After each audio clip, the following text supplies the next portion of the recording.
L'intérêt du Mormon, c'est d'avoir livré, environ 250 fosses qui, recelaient des restes d'animaux essentiellement domestiques, qui se présentent sous des formes très diverses, très variées, qu'on peut schématiser en 2 grandes catégories. D'un côté, des restes d'animaux consommés au cours de grands repas et de l'autre, des restes d'animaux non consommés. Alors, tous ces restes sont enfouis dans les fosses et se présentent sous des formes très variées, soit d'amas d'ossements découpés, cuits et donc qui relèvent de la consommation, dans lequel on trouve des restes de toutes les espèces présentes, des bœufs, des cochons, des moutons, des chèvres, des chevaux et quelques chiens. Et puis de l'autre côté, des restes d'animaux non consommés, qu'on peut séparer également en 2 catégories, qui sont celles des cadavres entiers, d'animaux frais qui sont jetés dans des fosses, et puis des squelettes ou des carcasses décomposées qu'on retrouve amassées, parfois en grand nombre, dans certaines fosses.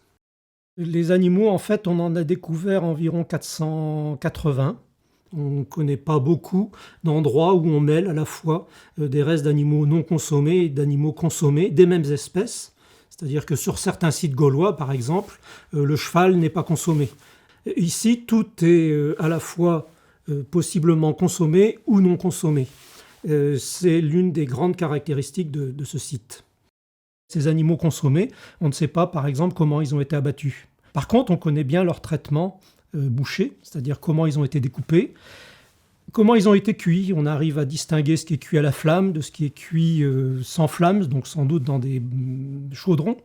Et ce qui frappe, donc, c'est l'abondance de certains de ces dépôts qui impliquent des consommations qui sortent complètement du cadre familial qu'on a sur les sites d'habitat. Là, on a des choses collectives qui impliquent des dizaines et des dizaines de personnes parce que ce sont des centaines de kilos de viande à chaque fois. L'abondance d'animaux, en fait, résulte d'un mode d'approvisionnement qui nous échappe.